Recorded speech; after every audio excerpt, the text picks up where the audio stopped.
One Zambia, one nation. Hello and welcome to the news. To present, my name is Henry Himonde. Let's take a look at the top stories in our news. The government to construct hospital and university in Northwestern Province. World Bank to continue supporting Jewel program. Distribution of inputs in Lusaka Province flagged off. And FIFA hands over rehabilitated David Kaunda Stadium in Chipata.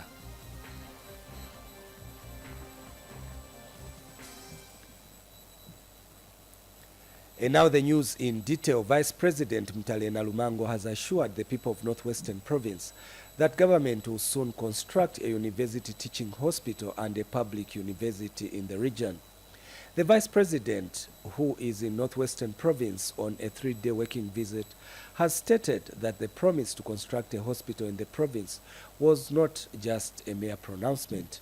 Mrs. Nalumango says government will ensure that a university is built in each province.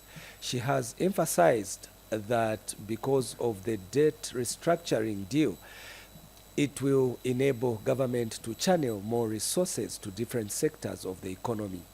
Speaking earlier, Northwestern Province Minister Robert Liefu revealed that the people are happy with the government because of its massive development being undertaken in the region. He however revealed that people are only concerned about township roads and the rehabilitation of Mutanda Mwinilunga Road.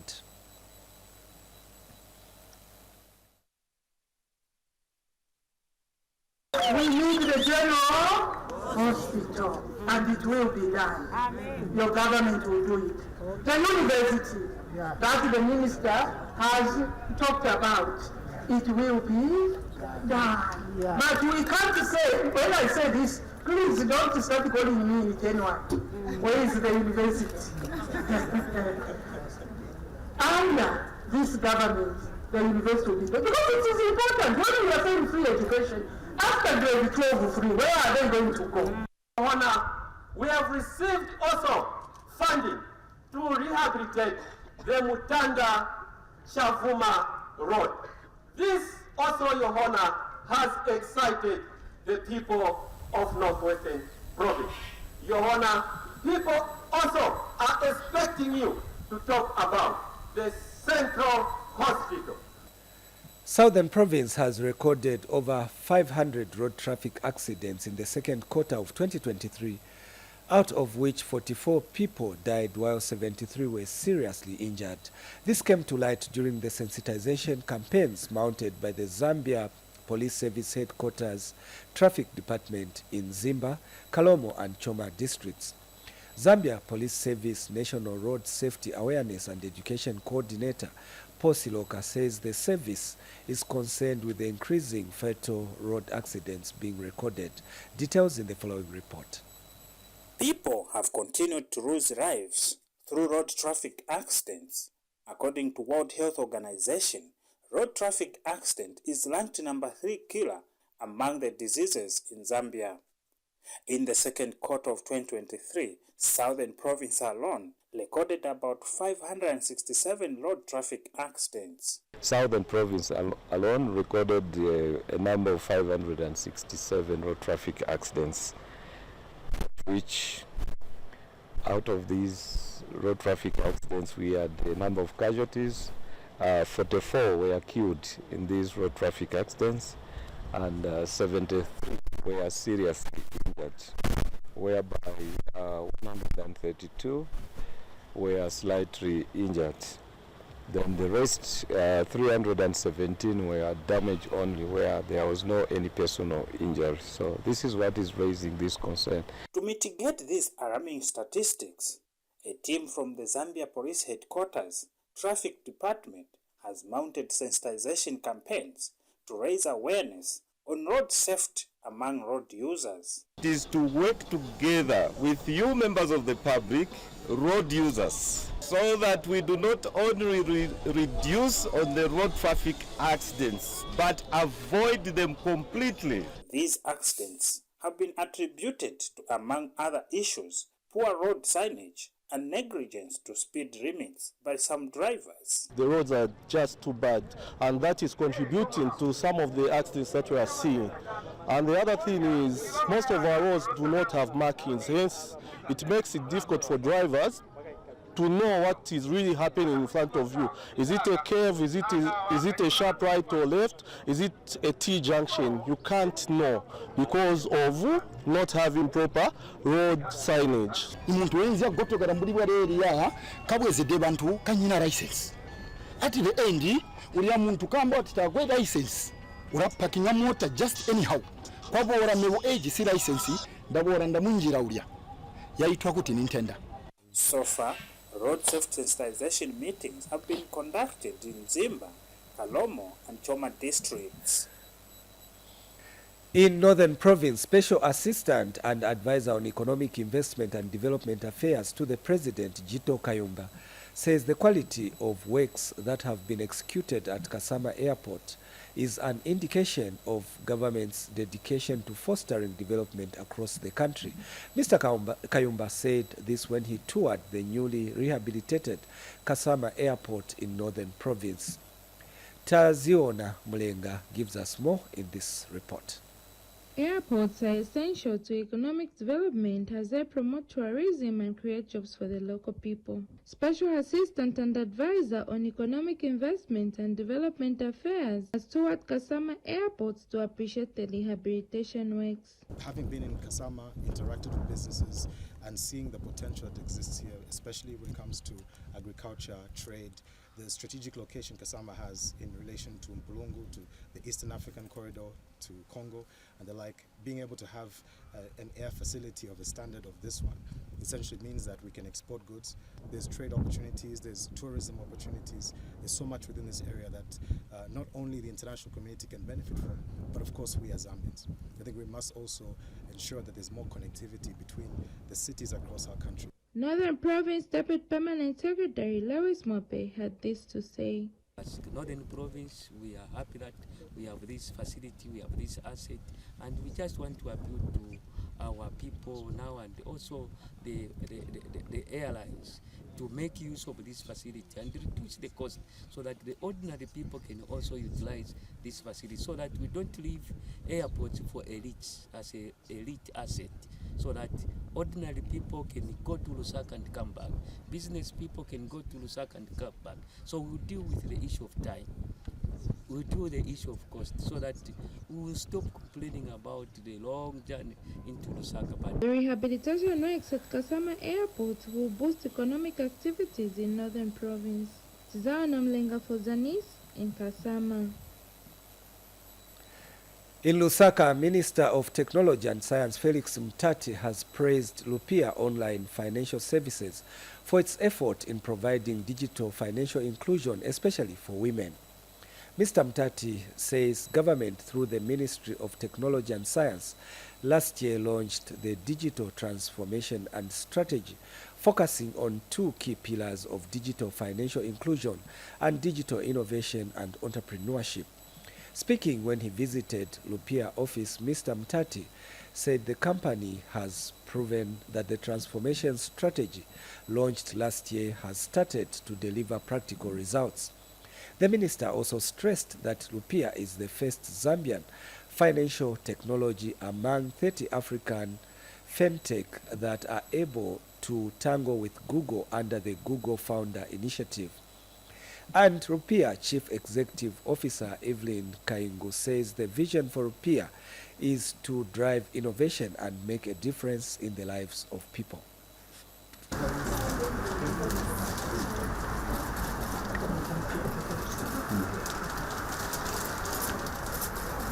Various opportunities that we're providing for the fintech ecosystem to be able to access funds outside the borders of Zambia.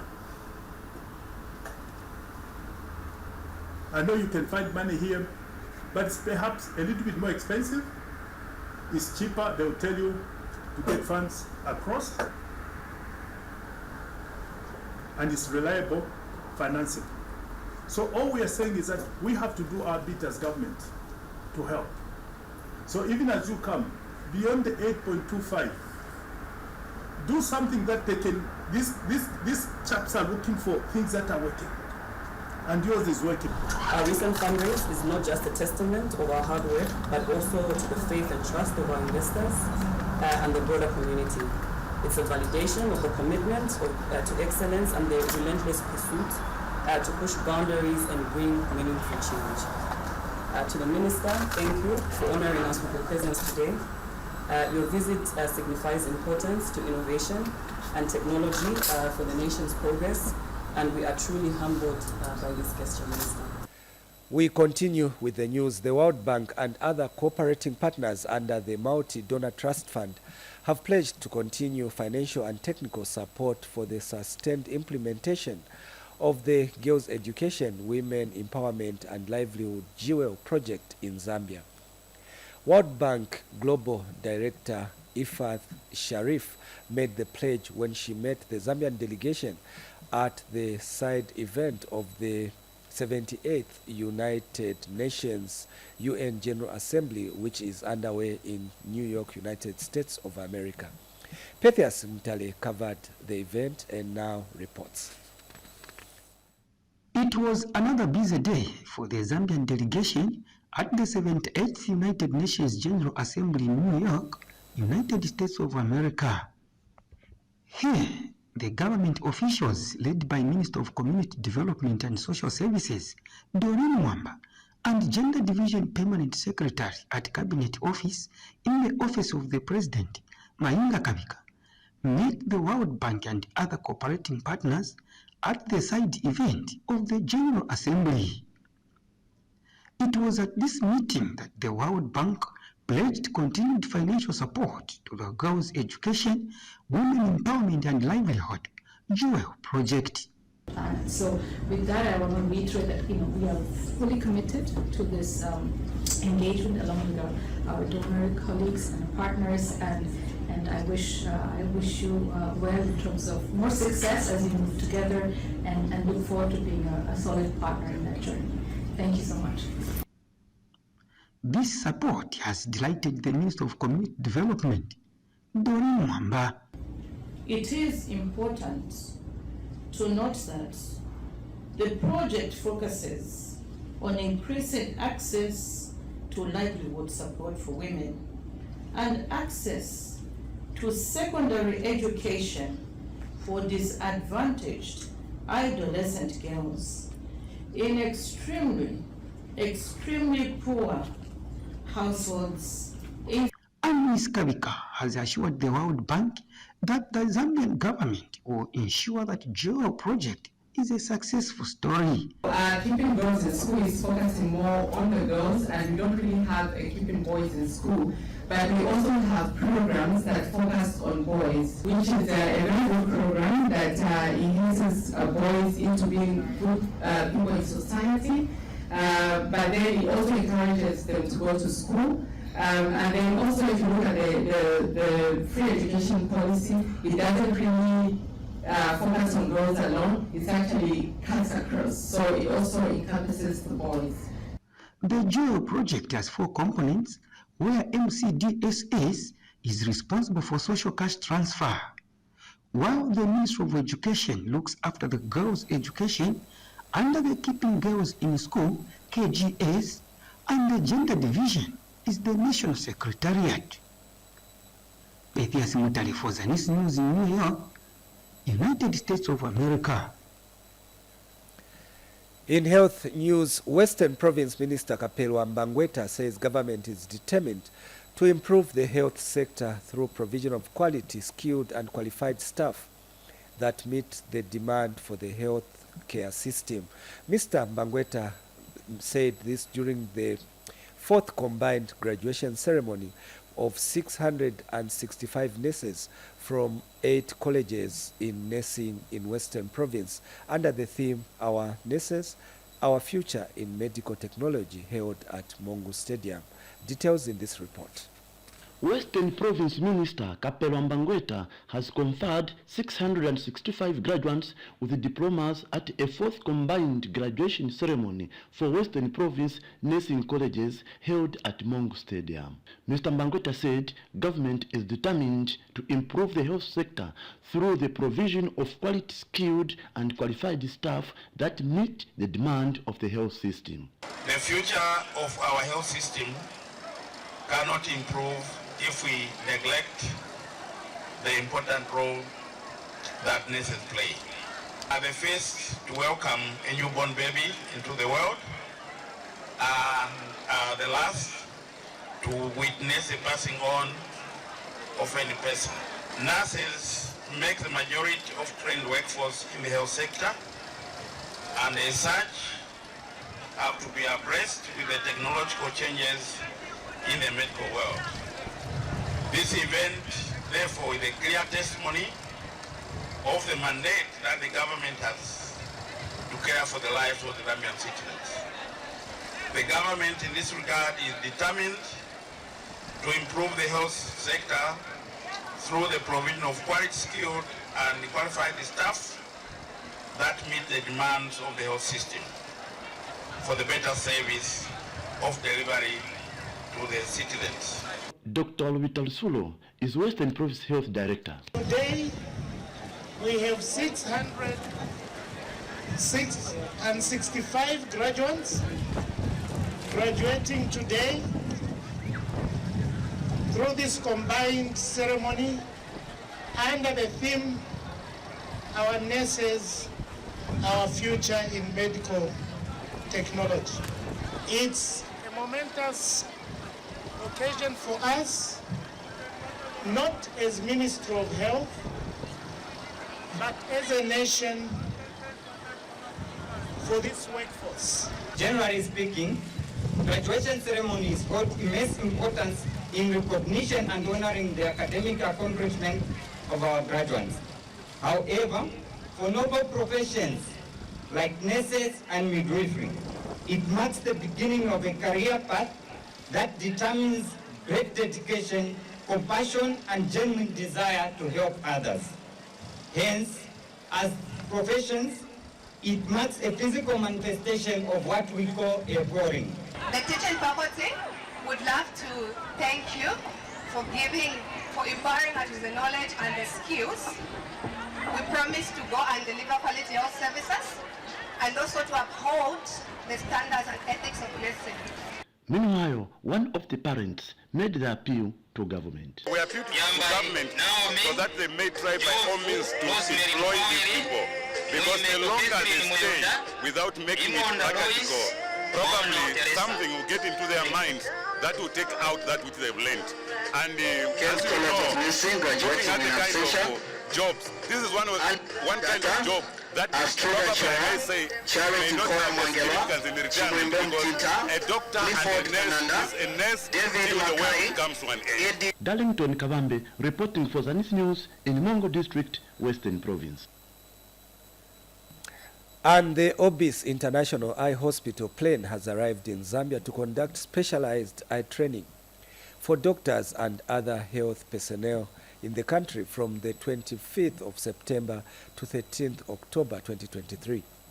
Obis International Country Director Lucia Nadif says the training crew will carry out capacity building sessions and other surgeries on board and at the University Teaching Hospital Eye Clinic for the next 3 weeks.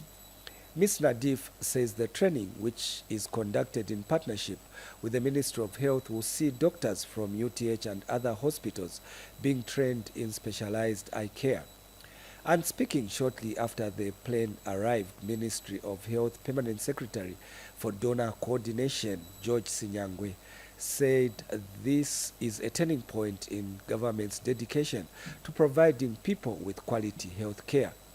Dr. Sinyangwe says government recognizes that eyesight is a fundamental human right, and the ministry is committed to reducing preventable blindness and visual impairments across the country.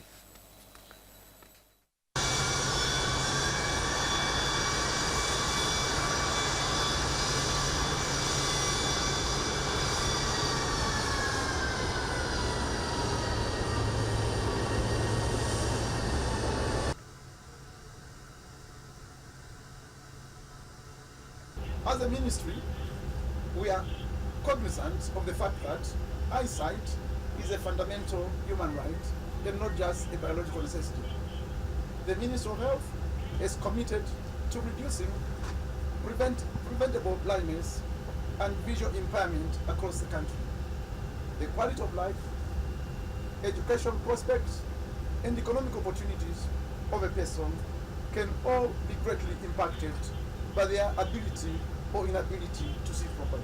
What we have here is the Flying Eye Hospital, the Orbis Flying Eye Hospital, which is a state-of-the-art hospital. So it's a plane, but it's converted into a hospital. So for the next 3 weeks, we'll be conducting a program where we're training our doctors, our nurses, we're training anesthesiologists, we're training biomedical engineers as well in terms of eye care. So with the doctors, we're training basically subspecialties. So the doctors are trained in the different fields. And then we also have the engineers who basically look after our equipment and fix it. And we also obviously have our nurses, and we're also doing a training for anesthesia. So we have a partnership with the Ministry of Health. Like I said, we've been working here for the past 13 years. We've been collaborating with the Ministry of Health. Still on health matters, 2 maternity annexes in Mwalumina and Kapete wards of Chongwe district in Lusaka Province have been successfully constructed through the Constituency Development Fund (CDF). The 2 facilities are expected to provide maternal health care services to pregnant women and reduce maternal as well as neonatal mortalities in the 2 communities. More in the following report by Sheila Makosa. Access to improved maternal health care services continues to be a challenge for most pregnant women in rural parts of Chongwe district due to the limited number of maternity wings available in the area. Pregnant women who reside in communities that do not have these facilities in place have to cover long distances to give birth to their children at other health facilities, while some opt to deliver from their homes. This has been the case for pregnant women in Kapete and Mwalumina wards, where the health facilities that are present in the 2 areas have had no maternity wings for many years.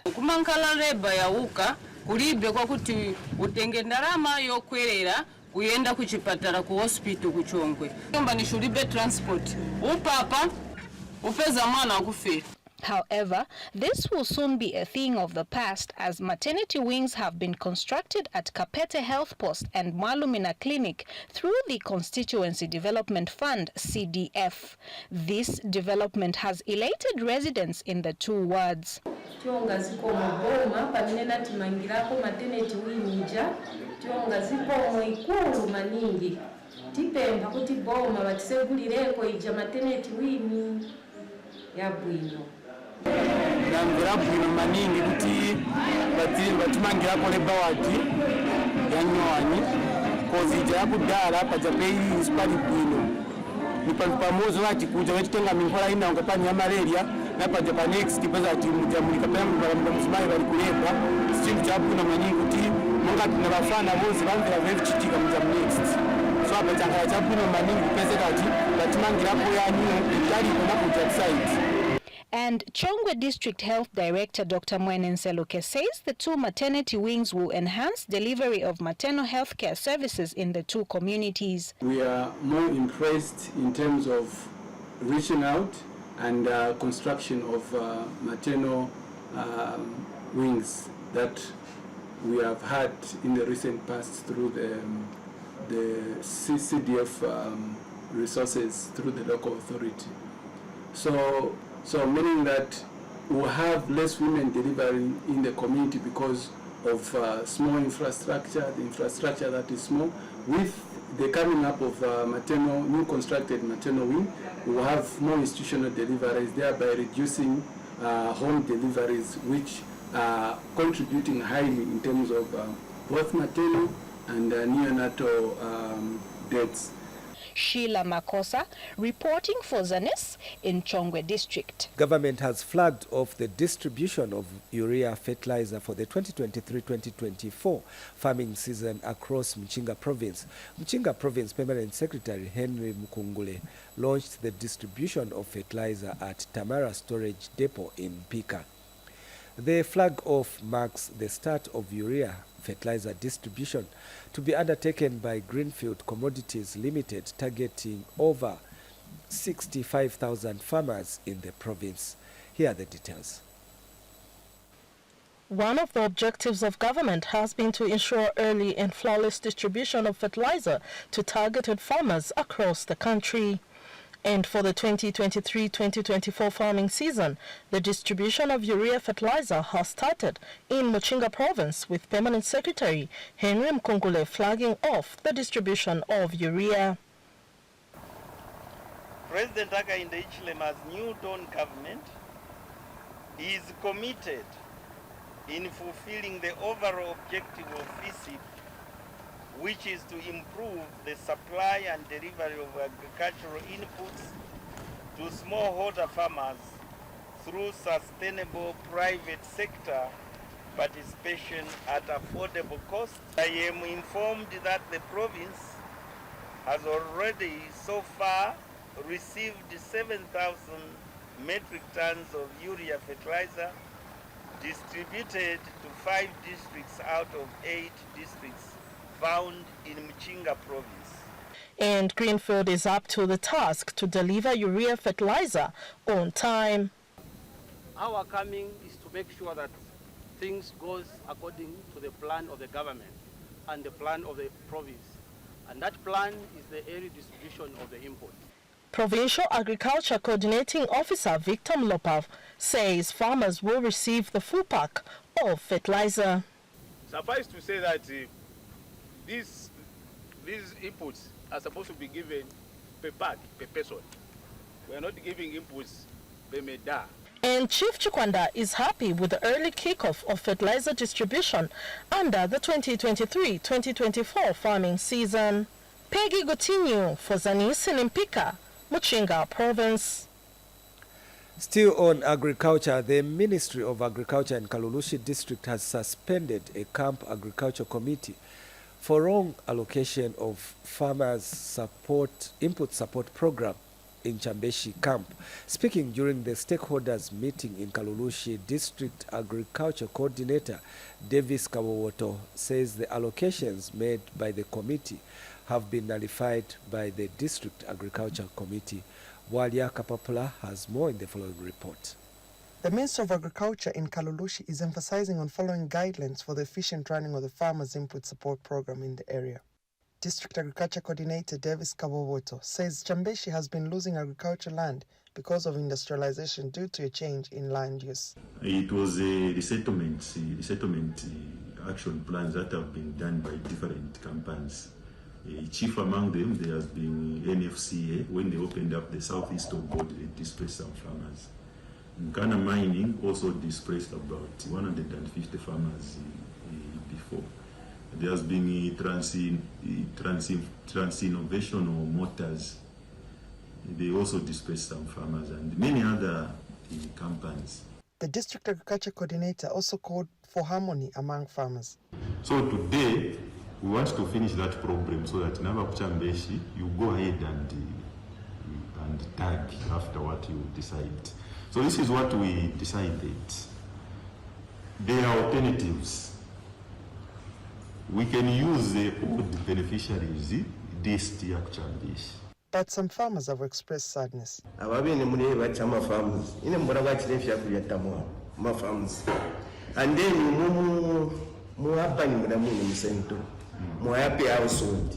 the District Agriculture Committee chairperson was also present at the meeting. Last year's allocation, now this year's allocation, last year 2,588. This year, if you have 5,000, 2,588. It will block in Moine. Waleka Papula for ZANIS. Now, Vice President Mtalena Lumango says government is committed to working with various chiefdoms through chiefs' wives in all sectors of the economy in order to foster development in communities. Mrs. Nalmango says government has rolled out a number of programs in the agricultural sector, such as the provision of irrigation to areas which are hit by drought. She said this in a speech read for her by Lusaka Province Deputy Permanent Secretary Alex Mapushi during the meeting of chiefs' wives in Lusaka. Here are the details. The need for government to partner with chiefs' wives in fostering socio-economic development in chiefdoms across the country is of paramount importance.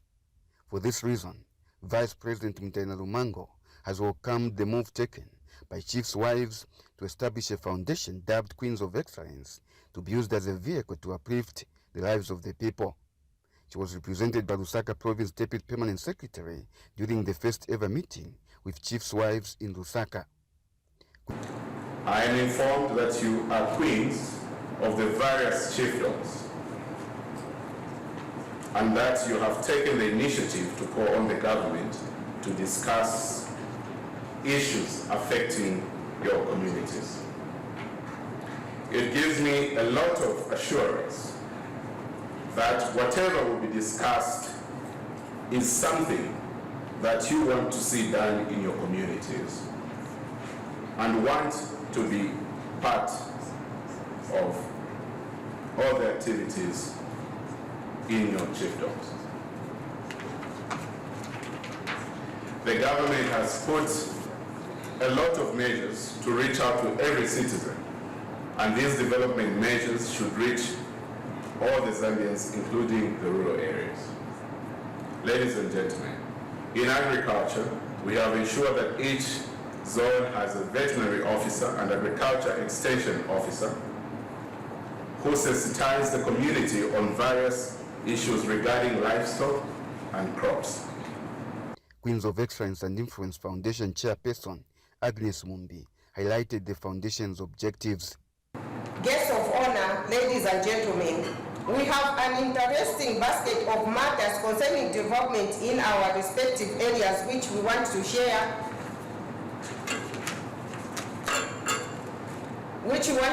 with you so that we can come up with a targeted and collaborative approach to foster positive change. Suffice to mention that most of our areas continue to suffer a number of challenges that hinder development, whereby leaving most of our people in poverty. Mwape is Director National Guidance and Religious Affairs in the Office of the Vice President. We work together as government. Even ourselves, we are looking at you, that your voice as a mother in the compound, your voice as a mother in the chiefdom, no one withstands it. This initiative by chiefs' wives is a step in the right direction in fostering socio-economic development in various communities across the country. For ZANIS in Lusaka, I am Sunday Warrior. And now for the rest of the news. In Rupiah Province, the campaign for female education of Zambia, CAMFED, has engaged 461 learner guides in 189 partner schools in the region. The move aims to equip learners with skills to enable them stay in school as well as avoid absenteeism. Kennedy Chomba found in this report. CAMFED has been instrumental in seeing to it that the girl child is educated at all costs. Apart from just sponsoring girls in schools, CAMFED has embarked on the Learner Guide program aimed at helping learners with their studies and also reducing absenteeism. And CAMFED Regional Program Officer for Rupiah Province, Teresa Mtare, explained the idea behind the Learner Guide program in schools. Yes, what really necessitated the Learner Guide program is that we saw that we may provide these basic requirements for a girl to be in school, but sometimes they lack the skills, the deeper skills that will make them stay in school. Skills such as being assertive, self-confident, self-esteem, even knowing how to make decisions, setting up goals, and so on. And so this Learner Guide program is just a life skills program, a life skills training for all the learners in the schools. So we're not just focusing on the girls this time, but you're also including the boys in the program. Rupiah Province Principal Education Standard Officer Andrew Chipiri says the Learner Guide program needs to be extended to a lot of schools in the province. Then we have to scale it out because the program should just not be within restricted or specific schools. We have to scale it out to all the schools because we have seen the benefits that are there. There are more fruits, there are more benefits rather than restricting to very, very small catchment area. Stakeholders such as Faweza and Plan International have shared on the impact of the Learner Guide program in schools and wants the program to be supported by different partners. The idea is to mainstream this process and then also to ensure that all the stakeholders in the Ministry of Education embraces it. It becomes part of the Ministry of Education program. It is owned and it is sustained. That is more importantly. We learned that the Learner Guide program actually has contributed to the reduction in school absenteeism and the dropouts that relate to pregnancies and child marriages. Kenneth Chomba, reporting for ZANIS News in Mansa District. From Rupiah Province, we go to Northern Province, where Chief Munkonge of Kasama District has bemoaned the poor state of Mkanga Bridge, which is in a deplorable state. The traditional leader says the poor state of the bridge is making it difficult for people to access social amenities. We have more in the following report. These are some of the materials that were supposed to be used to construct Mukanga Bridge that connects Kabila and Twente village in Lusenga Ward in Lukasha constituency of Kasama District. The bridge was expected to be constructed in 2014, but no works have been done on the bridge, a situation which has saddened Chief Munkonge. The chief led a delegation of officers from the council and the district administration to the bridge so that they can appreciate the challenges that people are facing.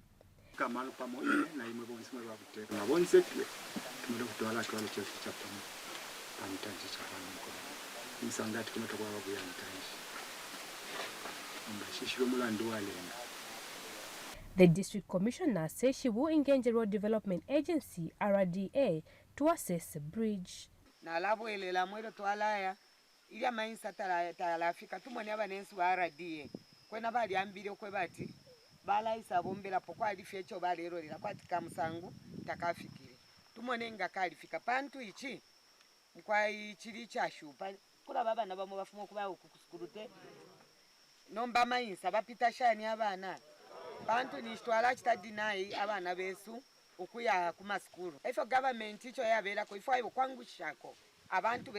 The residents highlighted how the poor state of the bridge is affecting them.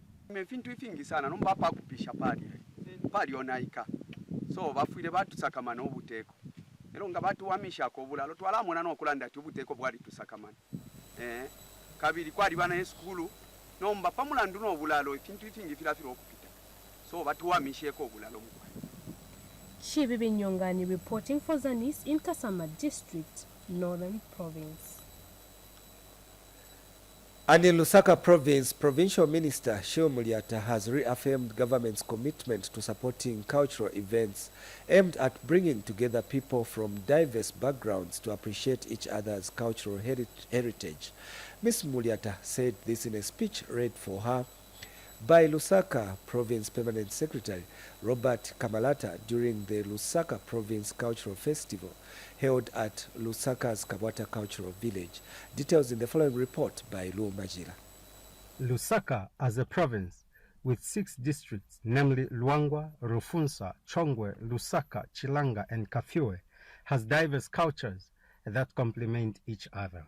Every year, the province holds a cultural festival to showcase the rich cultural heritage embedded in the people of the entire province. Lusaka Province Minister Shio Muliata, speaking through her Provincial Permanent Secretary Robert Kamalata, has assured government's support to such events.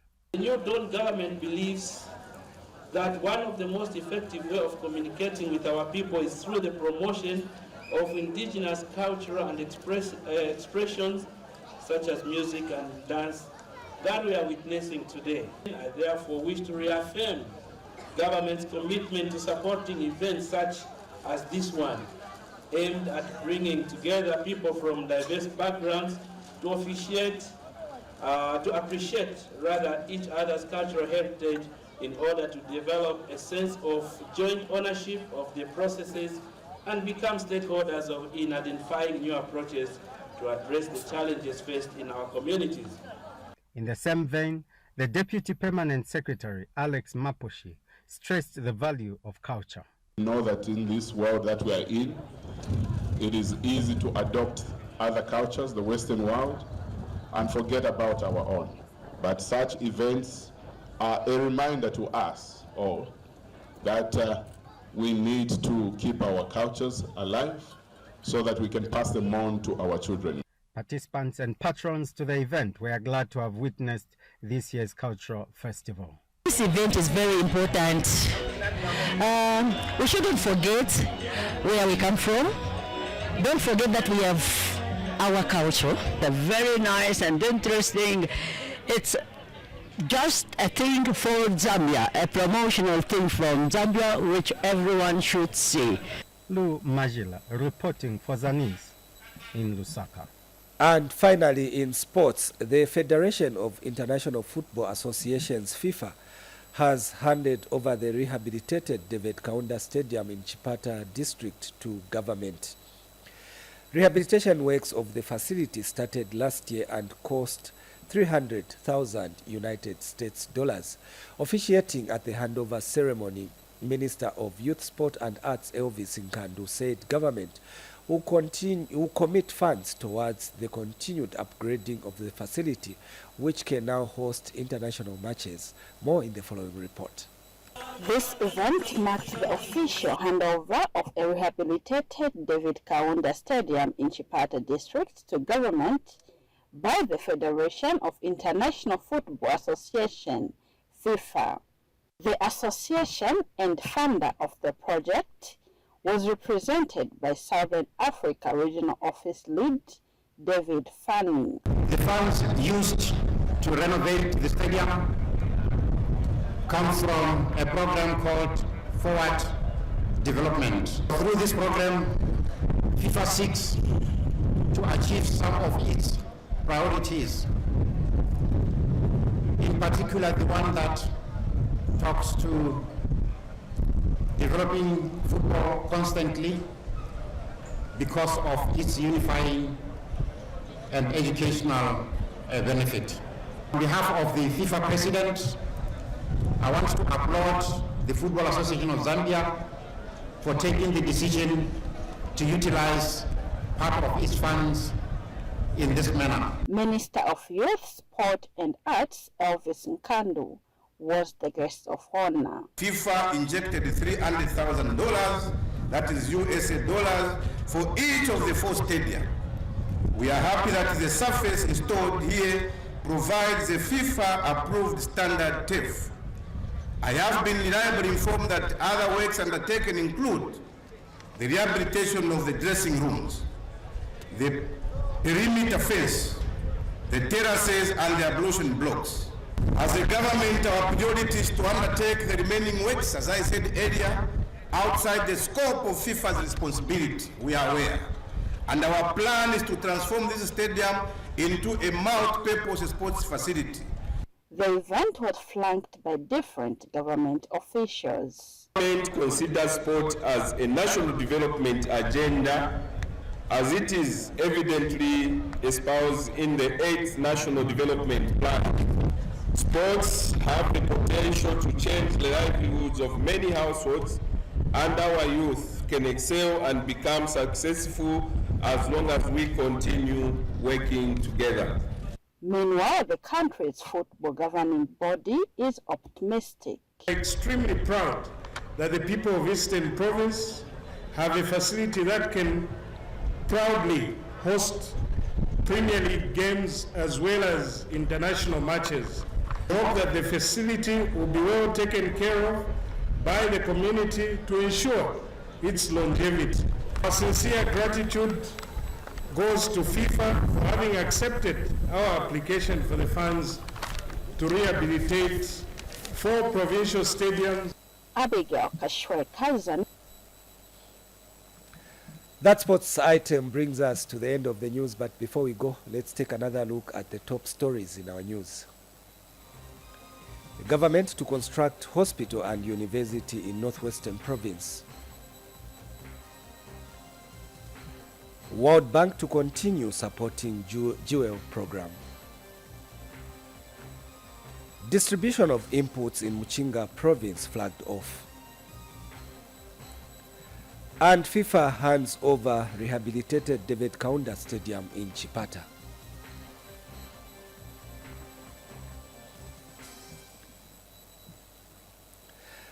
That's all we had packaged for you on the news. On behalf of the entire news production crew, my name is Henry Himonde. Until next time, it's goodbye.